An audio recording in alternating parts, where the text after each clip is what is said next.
Good evening, everybody. Thank you so much for joining me for our third meeting together. And tonight we are going to be looking at the Jewish responses to this allegation.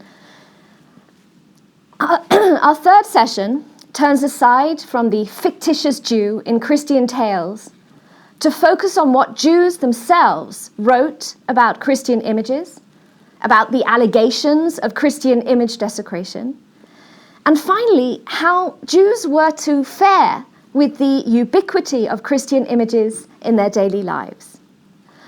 So my plan is the following tonight, as you see here. I'm going to begin with an analysis of biblical and Talmudic rulings regarding the Jews' behavior towards images they perceived as idolatrous. Then I'm going to show how Jewish sources directed not only the way that Jews were to control their contempt for Christian images, but also how they were to react when they encountered these objects in public spaces. I'm then going to think about how the Torah scroll was depicted as a foil to Christian images, and finally how Jews in their handbooks, in their early modern historical tales, responded to the allegation of image desecration. So let me start by saying that no medieval or early modern European Jew could walk many steps in any direction in the streets and byways where they lived without encountering some representation of Christian sanctity in the form of a crucifix, a sacred image, a church, or a religious procession, a painted image, or a statue. How did the Jews perceive, come to terms with, and even respond to these encounters? Were they really, as Christian tales sought to imply, intrigued observers? Or rather, more probably, were their actions or reactions tempered or even prohibited by rabbinic authorities and teachings that repeatedly through the centuries had encouraged a certain desensitizing attitude, as Shmuel's father seemed to suggest in Amos Oz's last novel, in Judas, where he says, "In the city where I was born," that's Riga, "we Jews were in the habit of averting our gaze every time we passed a crucifix." Jews were definitely accustomed to the presence of Christian images, but there is diverse Jewish sources, including rabbinic responsa, polemic, chronicles, disputational literature, folk tales, Hebrew illuminated manuscripts, and even texts on Jewish life written by early modern converts that demonstrate that Jewish reactions to these images was complex. So tonight, we are really relying mainly on Jewish sources from early Christianity to the 17th century in order to establish how far these prescriptive texts were a reaction to Christian images and the allegation and accusation of image desecration. I will show you how the long history of Jewish norms, of writings and practices condemning idols suggests that it would have been natural for Jews to insult on occasion and physically harm Christian images. So let us turn to an analysis of biblical and Talmudic rulings regarding the Jews' behavior towards images that they perceived as idolatrous. We saw together in our first session the Jews' rejection, or at least suspicion of and discomfort with images that had sprung from the second commandment in the Hebrew Bible regarding the sin of idolatry. God had chosen not to reveal his physical form in order to ensure that Jews would never be able to represent him. And the majority of statements in the Hebrew Bible regarding idolatry constituted instructions to Jews not only to cease making idols themselves, but also to destroy those of other religions. And the first task undertaken by the Jews after entering Canaan, after entering the Holy Land and seizing the Canaanite territory, was actually to desecrate and destroy the statues that had been created by their enemies. And I think the rationale here was that the Israelites would be attracted to these idols, so the act of destruction was defensive rather than missionary. So let's look at Devarim 7:5. Their altars shall you break apart, their pillars shall you smash, their sacred trees shall you cut down, and their carved images shall you burn in fire. In the Mishnah, the first compilation of the discussion of laws of the Hebrew Bible, revised in early 3rd century Palestine, an entire tractate of avodah zarah, which means sort of strange or foreign worship, was devoted to idol worship. Here, the teachings of 1st and 2nd century rabbis prohibited the Jews' involvement or participation in any aspect of idol worship, as they tried to adjust to their minority position in pagan cultic society. On the one hand, the Mishnah stated that these idols meant nothing, but on the other, it showed an awareness that Jews were living in a world where images were increasingly regarded as sacred by the dominant majority faith. Jews were now told that they were powerless to remove the sacredness of these idols for the pagans, and had no duty at all to sort of nullify, to deconsecrate them unless they needed to use them. And these are fundamental changes because destruction is no longer practicable and could not be encouraged in a Holy Land that had ceased to be predominantly Jewish. It was too dangerous now for Jews and to actually destroy the idols. They were a minority living in the Holy Land. And the Jerusalem and Babylonian Talmuds, probably revised for the last time at the end of the 8th century, are digressive and lengthy commentaries, of course, on the Mishnah.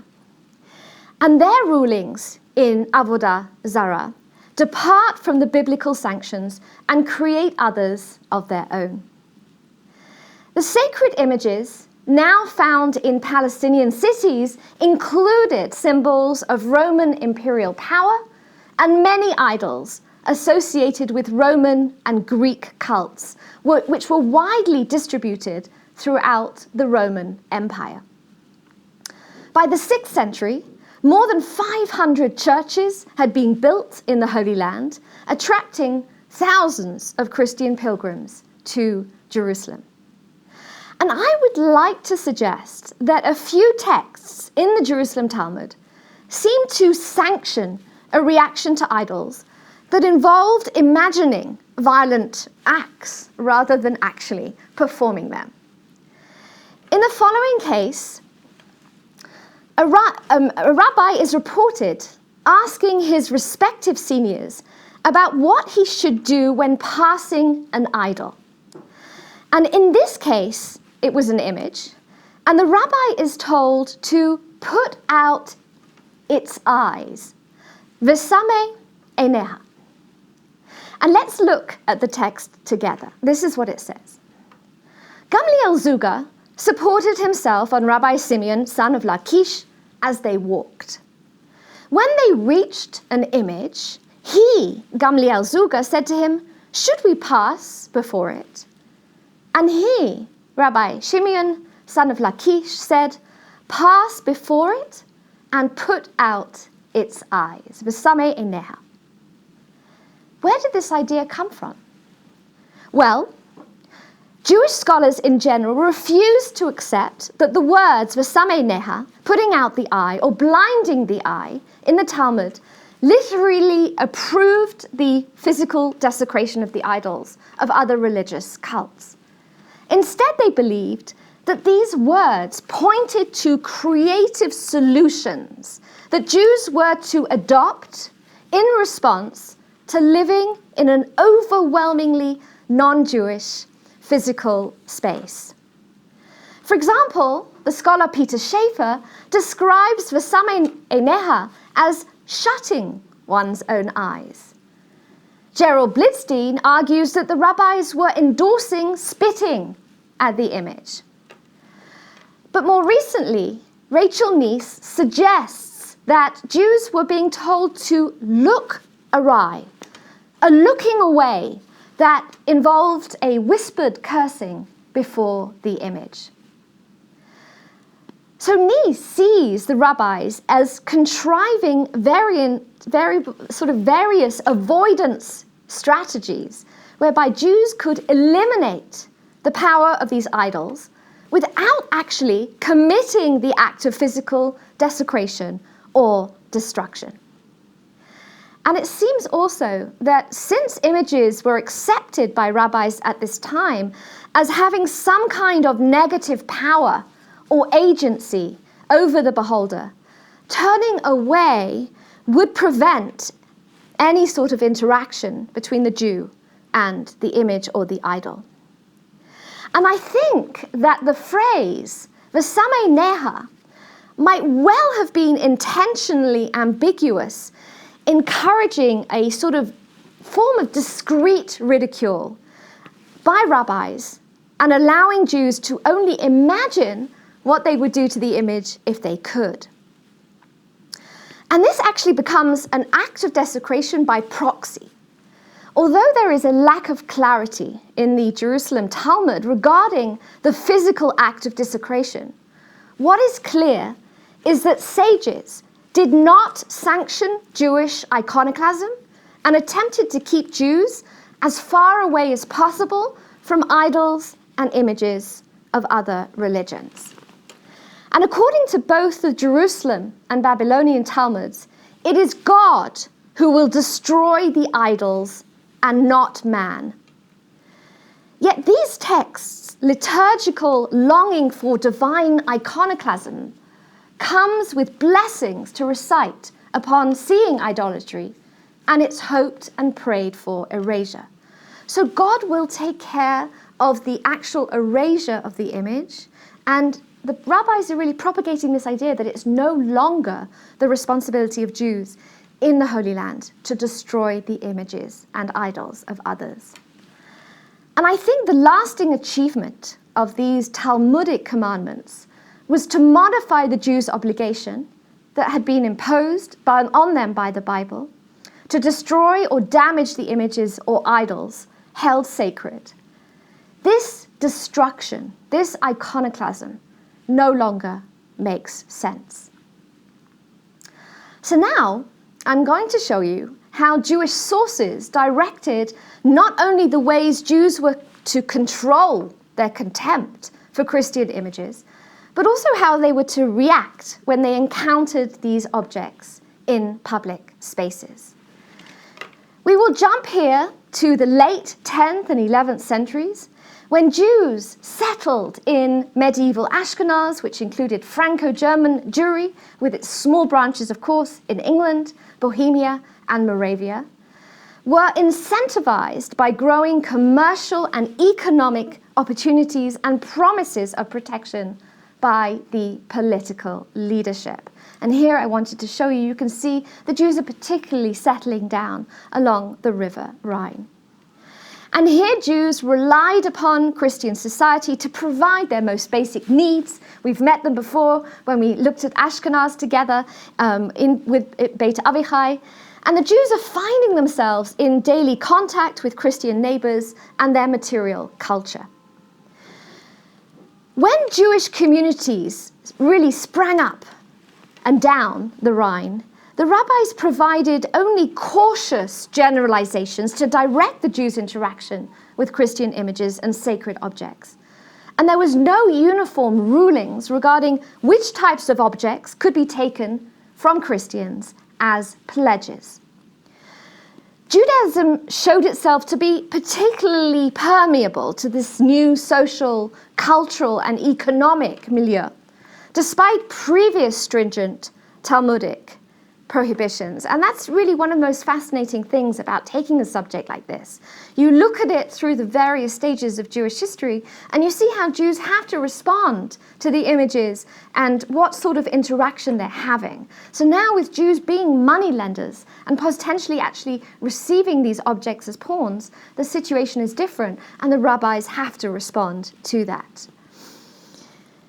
Some rabbis argued that the Talmud had given Jews a pretext, albeit a flimsy one, for accepting Christian items as pawns.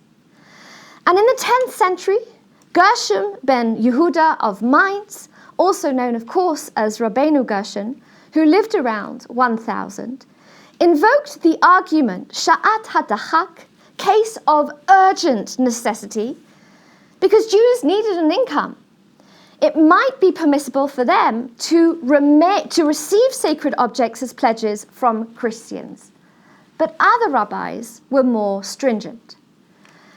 Jacob ben Meir Tam, who died in 1171, who came from the northern French town of Rameroux and was the leading French Tosaphist in the 12th century, showed a far deeper level of concern and warned Jews not to accept any church vessels as securities for debts. He highlighted his fear that Jews might be charged with stealing and then desecrating these church items, particularly sacred crucifixes and images. And if we were to look at the responsa of Yitzchak ben Moshe of Vienna, who lived between 1200 and 1270, in his 13th century halachic guide, Or Zarua, The Light is Sown, which is obviously an allusion to Tehillim 97:11, he confirms that despite these fears and dangers, Jews continued to receive these objects. And then Meir of Rothenburg, who lived between 1215 and 1293, and who sends his almost 800 responsa to the communities of Germany, Austria, and Bohemia, and even France, and was clearly more aware of what was occurring in the Christian world, forbade Jews either to sell any of these objects back to Christians or to use them in their own rituals. And you can see his grave here on the left in the Jewish cemetery in Worms. The intention then was that Jews should keep away completely from handling any religious objects belonging to Christians. And even though rabbis were suitably concerned about Jews handling objects used in Christian worship, historians have argued that in reality, Jews did not curb their pawnbroking activities on account of these rabbinic rulings. Jewish moneylenders in Western Europe continued to pledge, repledge, or even acquire stolen sacred objects by accepting them as pledges, especially since these objects were almost certainly worth considerably more than the money loaned against them. And what we see, in fact, are Christian invectives becoming part of the Hebrew vocabulary and providing Jews with an arsenal of common emotive terms that they might employ to mock the images that they encountered as they navigated Christian space. And here is a list of them. In liturgical writings, medieval Jewish prayers, and even in polemical works, a crucifix is repeatedly called the abomination, or the to'eva. It's also called the detestable idol, the shikutz. Jesus is often referred to as the hanged one, hatalui. A church, the house of idol worship or house of idolatry, is a beit to'eva, or the house of impurity, a binyan hatuma. Or, our last one, the house of foolishness, beit tifla, or beveit tiflotam. So these are the words that Jews would use to describe some of these objects or churches that they were living among in Ashkenaz. Now, I want us to think about how the Torah scroll was depicted by Jews as a foil to Christian images. I want us to turn to the Hebrew crusading chronicles that became the first works of Jewish historical recording in medieval Europe. These chronicles describe the massacre of the Rhineland Jewish communities during the First and Second Crusades in 1098 and 1145 to 47. These chroniclers describe bands of crusaders making stops along the way in the towns of Ashkenaz to terrorize and cleanse the communities of those they saw as responsible for the demise of their Savior, Jesus Christ. The Hebrew chroniclers reported their own rage and pain at the severe persecution of their fellow religionists, recording case after case of suicide, Jewish suicide, or the killing of unintended victims. And it is here, interestingly enough, that we find, for the first time in Jewish texts, descriptions of historical Jews desecrating crucifixes before they died or before they were killed. And the question is, how should we understand this phenomenon if it is actually appearing in a Hebrew text? The consensus among scholars is that the depictions of Jewish crucifix violation in the Jewish chronicles are fictitious, and that these sources are literary adaptations of Jewish historical memory rather than texts that describe genuine events. They're written years after the First Crusade. These Hebrew chronicles depict the Jews not as helpless victims of a brutal and unjust assault, but as those who saved the integrity of their own religion, taking an active role in their deaths by choosing to commit suicide and not die at the hands of the Crusaders. By martyring each other, they died to sanctify God's name, thereby waging their own crusade at this time. And through their own deaths by martyrdom, these Jews had become heroes of victorious counter-crusades. And so I would like to suggest that the Hebrew chronicle accounts of Jews violating crucifixes, the supreme symbol used in Christian worship at this time, may have been consciously devised to offset their descriptions of the Crusaders who are destroying their Torah scrolls, the supreme symbol of Judaism. The idea, of course, that the Torah scroll as a divine object had a pre-existence in heaven had already developed in early rabbinic literature. Let's think about it for a moment. Jews are not allowed to touch the Torah with their own hands. When it is carried in a procession around the synagogue, everybody stands up. So in many ways, it's equal to a Christian image that is brought or carried around in procession. And when it is carried around, Jews are expected to bow down before it, as Christians do with their own images. And descriptions of crucifix violation by Jews are always depicted in the Hebrew chronicles as a reaction to the evil destruction of their Torah scrolls by the Crusaders.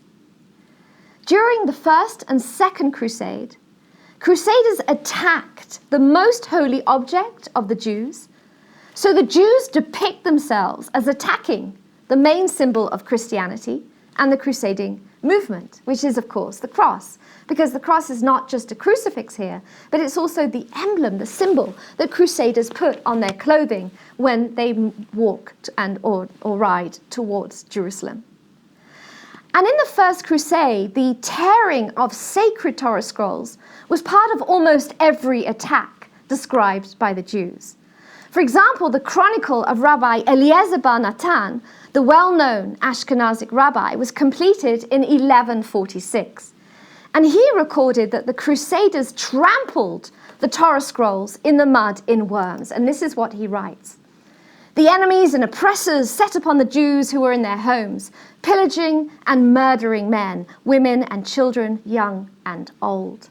They destroyed the houses and pulled down the stairways, looting and plundering. And they took the Holy Torah, trampled it in the mud of the streets, and tore it and desecrated it amidst ridicule and laughter. And then, after this, we have the Jews' desecration of a public crucifix. It is depicted as the last act of defiance by individual Jewish men and women before dying. The chronicles describe, for the benefit of the Jewish communities, this drastic public act that physically expressed the Jews' contempt for Christianity by desecrating the symbol that the Christians held sacred. And one case is recorded in Rabbi Ephraim of Bonn's Sefer Zechariah, and occurred during the Second Crusade also in 1146. At the Stahler Castle, just outside of Mainz, on the eve of Shavuot, 3 Jews of Bacharach left the castle where they were hiding in order to settle business matters. They were attacked by crusaders, and one of the Jews, Colonymus, is said to have said, he openly spat on the image of the crucified one, and they slew him on the spot.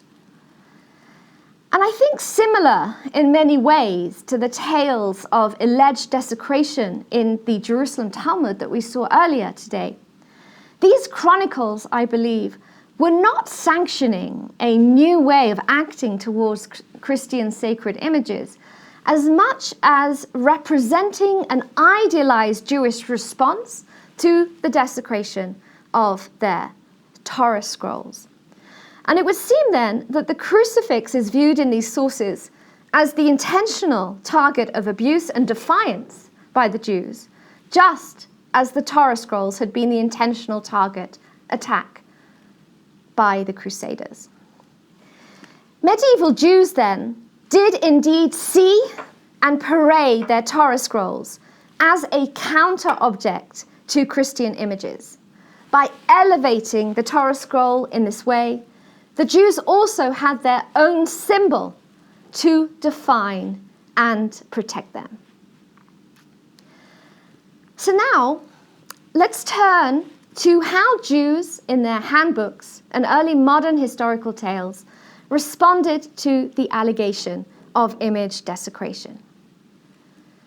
Well, by the 13th century, many handbooks were written to defend the Jewish religion for the Jews against Christianity and its increasing missionizing tactics.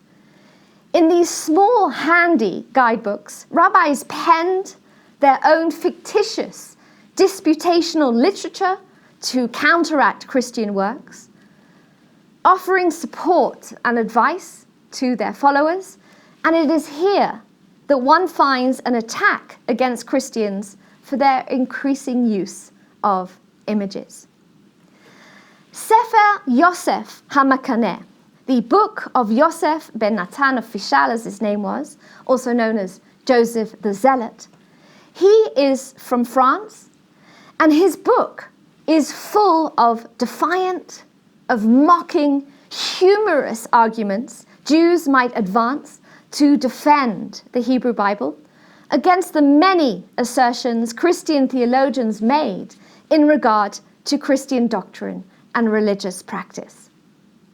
In one tale, Joseph describes his father, Rabbi Natan, actually committing image desecration.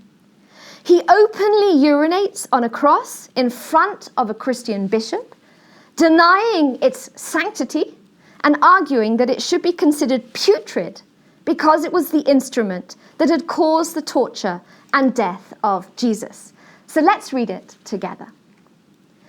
Once my Lord and Father, Rabbi Natan, may he rest in paradise, was riding alongside the Bishop of Sens. The bishop got off his horse opposite a bush in order to urinate. My Lord Father saw this, and he got off his horse opposite an abomination, a cross, and urinated on it. The bishop saw this and was angry. He said to him, "It is not proper to do that, to make the cross smell bad." My father replied, "On the contrary, it was a foolish thing for you to do.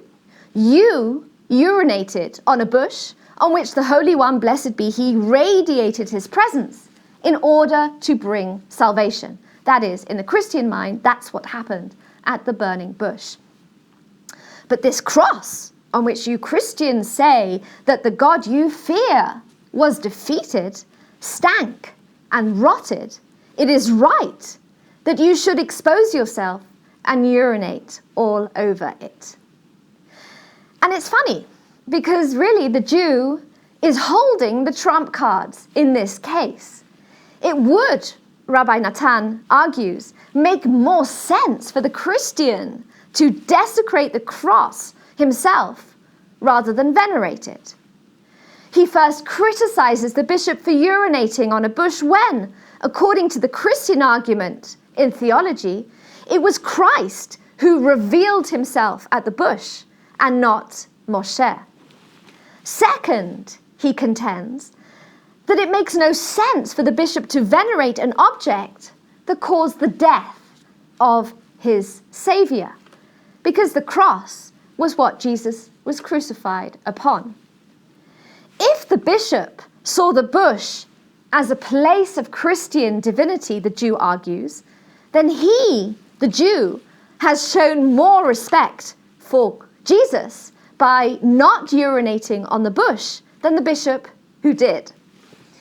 And it might well be argued then that Joseph, the zealot, was responding to the spread of allegations that Jews violated Christian images and offered in this polemic some sort of allegorical retort. So let us now turn to Hebrew illuminated manuscripts to see if there is any indication in visual Jewish culture of Jews responding to the idolatry of the Christian religion or the image desecration allegation. I think that one may suggest that the image of Israelites looting Egypt on the eve of their exodus in the 1320 Catalonian Golden Haggadah was in fact a comment on the Christians' excessive materiality. Ostensibly, this image at the bottom shows Israelites plundering the property of the Egyptians before their exodus from Egypt, which is described, of course, in Shemot 12. But its depiction has not been set by the artists in Catalonia in the ancient Egyptian world. Rather, I think it has been recast in the 14th century, confirming the Israelites' need to contextualize their liberation within a more contemporaneous scene. It shows 3 slaves, as you can see, eagerly removing objects, in particular a chest, a chalice, and a ciborium. A ciborium, of course, is a Eucharistic container. It contains the Eucharist. Inside the wafer is kept in a ciborium.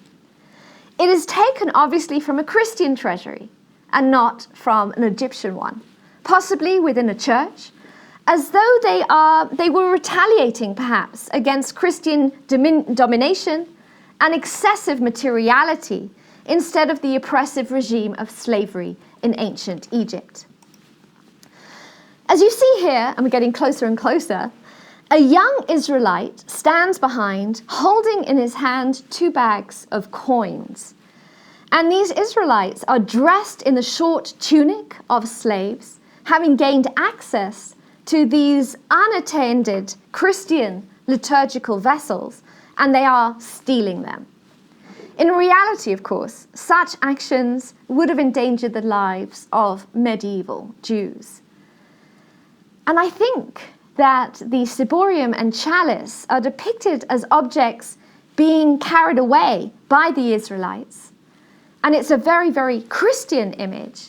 And it's interesting that this actual scene appears in other Haggadot, also created at this time, including the Catalonian Rylands Haggadah, which is around 1330 to 1340 in folio 18, and also the closely associated Catalonian Brother Haggadah of the third quarter of the 14th century.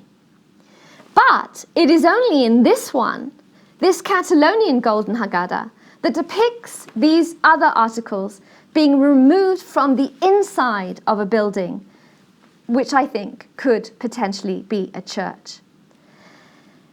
And I think also that the detailed knowledge of these church objects could be related to the fact that these objects were often crafted by Jewish silversmiths in Spain at this time. It is possible too that the large number of affluent French Jews who entered Catalonia after the French expulsions of 1306 and 1320 had such objects as pawns in France, and this influenced the Golden Haggadah's iconography. There is no inclusion in any of these Haggadot of crucifixes or images of Mary or the saints, and therefore no comment on the image desecration narrative. But I think this is because of the Jews' sensitivity to and knowledge of Christian ritual objects, as well as their meticulous care not to depict any crucifix images in their art.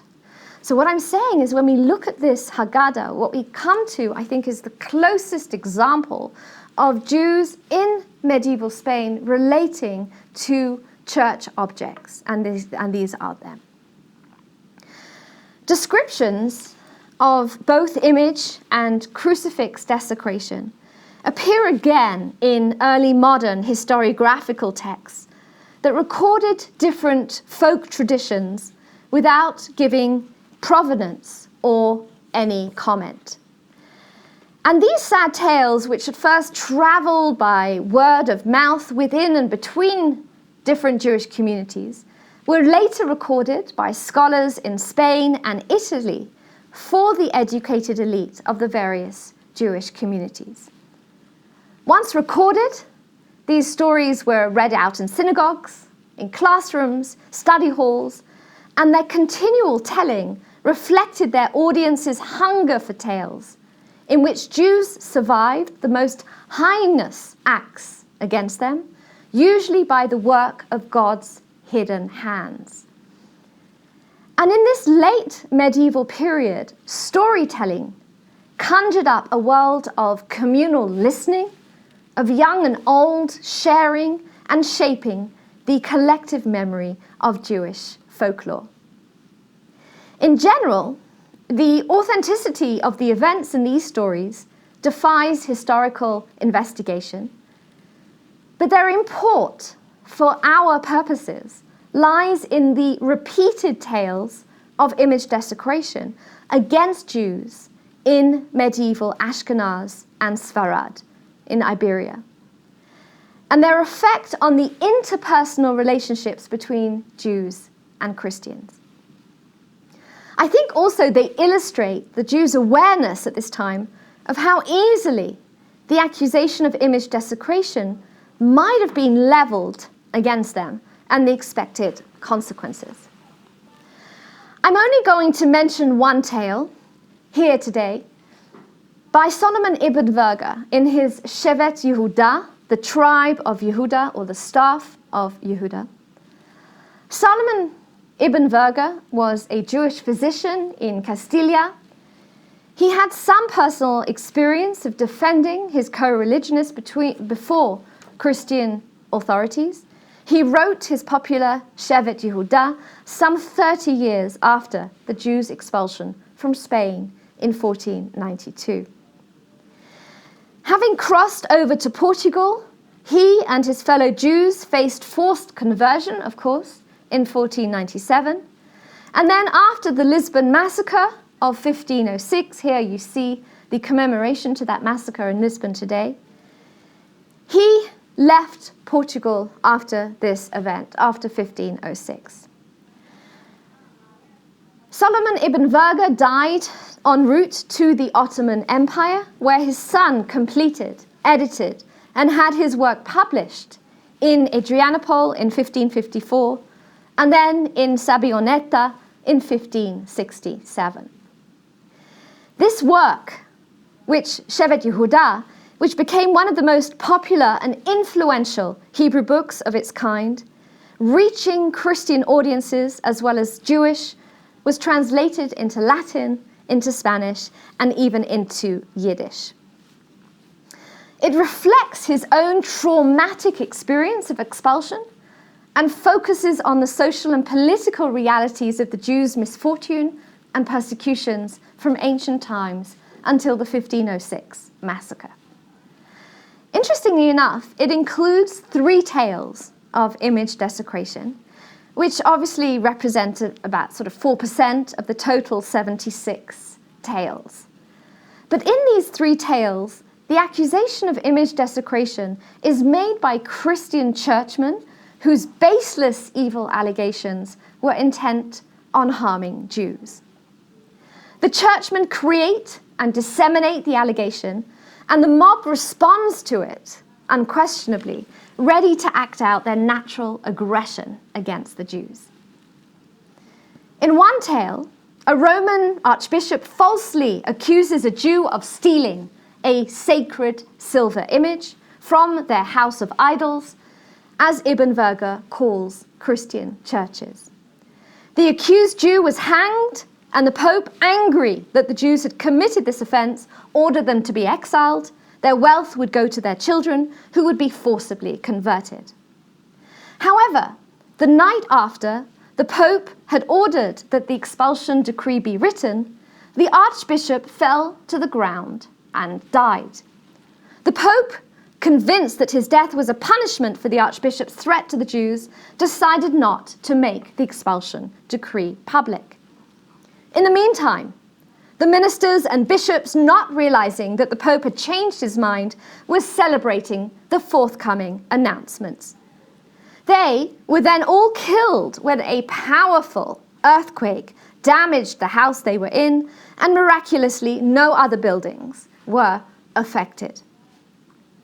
When the Pope heard about this disaster, he assumed that the churchmen had also been punished for intending to harm the Jews. He ordered that the Christians who had told the Archbishop about the thieving Jew be arrested and tortured. The offender maintained that the story had been made up by the Archbishop who had died. And then the Pope says this. And of course, because it's a Jewish tale, there's going to be the sense that the Jews are going to beat the system, they're going to win and survive and do well. And there's going to be a happy ending, because of course, that's how things should end for the Jews. I suspect, he says, that it was on account of the Jews that the Archbishop met his fate. I think that what has been said about them, that they killed Jesus, is untrue, and whatever happens, I keep seeing that God works on their behalf. And if this was not the case, he would not be doing anything, because he is a God of righteousness, and I love him. And my soul should die with the best of them. The Pope then demands that the decree be torn up, and the people who lied about the Jews' desecration should burn together with the decree. Ibn Virga reports a happy ending, almost worthy of a fairy tale. And this is what he says. From this moment on, this Pope respected the Jews and did what they wanted and cherished them. For the rest of his days, he sat with peace and contentment, and nothing harmed him. So here, the Pope is shown as an unreliable ruler, inconsistent, definitely, in his policies towards the Jews of Rome, and affected by miraculous or supernatural incidents. Jewish existence, therefore, hovered between residence and expulsion, and Ibn Verga is using a tale of image desecration, the Jews' image desecration, to show this. Was perhaps Ibn Verga hopeful that popes in Rome were more favorable to Jews than rulers elsewhere? Was that his message? Although Ibn Verga depicts the accusation as false, he makes no attempt to understand the basis of the image desecration allegation, which would have been helpful for us as scholars, or why it was repeatedly directed against Jews. In these 16th century post-exilic texts, image desecration then has become a recognized allegation and feature of the narrative of Jewish persecution in both Ashkenaz and Sfarad. Late medieval Jews are now copying the Christians by producing their own tales, like we saw in Lecture 2 a session ago. However, here, Jews, of course, are falsely accused of image desecration. And I think as well, it represents another baseless Christian allegation that only resulted in disproportionate persecution and suffering on the part of the Jews. So let us conclude. Although the Hebrew Bible demanded that Jews should destroy the images and idols in the Holy Land once they had reached Canaan, the Jews' changed circumstances soon made it impractical for them to do so. And then we saw ambiguous Talmudic rulings that set up a code of law that enjoined the Jews to keep as far away as possible from the idols and images of non-Jews. Then, medieval Jewish sources showed how rabbis had to engage in this complex process of navigation and acculturation as they became moneylenders and were having access to these images. And they developed a form of resistance adapted through time to deal with the increasing ubiquity of sacred images and the threat that members of Jewish community would be accused of desecrating them.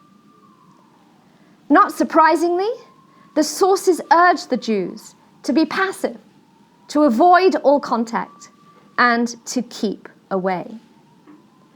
And I thought it would be interesting for us to finish, and obviously this is another sort of avenue of scholarship that I looked at, was what converts say about the Jews' response to Christian images. And I wanted to suggest Victor of Carbon, who I think is a really good example of somebody who writes about his Jewish life before he became Christian. He himself converted to Christianity in 1476 or 1477. He became a Dominican monk in Cologne, and his work, Judenbuchlein, of 1508, describes Jewish customs and rituals in early modern Germany. And he refers to several interesting actions performed by Jews to show their contempt for Christian crucifixes and crosses. And Victor records how Jews avoided walking near a church or a wayside shrine, and if this could not be helped, would utter a curse such as, "The Lord tears down the proud man's house," to demonstrate their disdain and the destruction they longed for. So remember that we've moved from this Talmudic idea of v'samei neha, look away, and sort of curse something underneath your breath. Say something to show that you don't have respect for these images, but don't do anything dangerous to endanger you or the whole Jewish community. And this, the Lord tears down the proud man's house, I think was one of the utterances of early modern Jews, German Jews. The avoidance of images was also disseminated, as we saw, through rabbinic responsa, which ordered Jews not to take these objects as security for loans and mocked the specific images suggested that they were impure. They also alluded to Jews' tales of Jewish martyrs during the First and Second Crusade, as we saw together, which extolled the Torah as superior to crucifixes. Our sources also show that Jews developed a narrative about image desecration that both laughed at the allegation and warned Jews against committing it. So what we have to understand and really appreciate when we look at these sources, using obviously from the Jews themselves, Jews are compiling their own response, not only in chronicles, in poems and tales, but also very occasionally, as we saw with the Catalonian Haggadah, in their own figurative representations. And through all of these sources, it becomes clear that Jewish communities were fully aware and feared that they could be accused of image desecration and expected the repercussions to be harsh. But at the same time, they did not fear charges of image desecration as much as those of ritual murder and, of course, host desecration, which we discussed last time. In our final session together, we will turn to real accusations of image desecration rather than just tracing the allegation. And as I will show you from the 15th century, Italian archives preserve many more judicial records of actual accusations against Jews, and it becomes possible to compare the Jew who was brought to court on charges of desecrating or showing disrespect to images with the fictive Jew of the medieval tales and legends. Thank you very much for joining me.